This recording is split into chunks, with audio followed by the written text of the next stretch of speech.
स्वागत आहे मित्रांनो आपल्या न्यू ब्लॉगमध्ये। आज जर आपला भातखेडा जाणार आहे मित्रांनो एमपी मध्ये। तर मित्रांनो मुक्ताईनगर सुधरून गेलं, एमपी सुधरून गेली, पण आपल्या रावेर तालुक्यानं कोणाचे बागीत काटून आले काय समजत नाही मित्रांनो। रस्ता सुधरत नाही आपला। रस्त्याला केला टाटा, म्हटलं मित्रा डबल भेटू नको रे रस्त्यात, डबल मध्ये असं आहे रस्त्यामध्ये।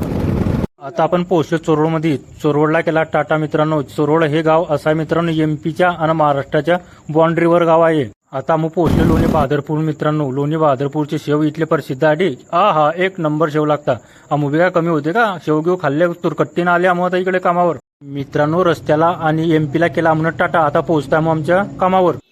आधी पोहोचले मित्रांनो कामावर। हे पहा आपलं साहित्य गीत सर्व पडून गेला आहे कामावर। शोकेस मध्ये लाईट गीट काढणे होते दादाच्या। हे दादा म्हणत भाऊ मित्रा लाईट गीट मस्त काढून देतो। म्हटलं दादा तुम्ही टेन्शन नको घ्या। इंजिनियर बी मला एकदा विचारतो का रे भाऊ लाईट कसा काढलाय तू ना। इंजिनियरले मी सांगतो जहाँ से लाइट निकाला सर वहाँ से लाइट ही चालू होगा, पंखा नहीं लगेगा।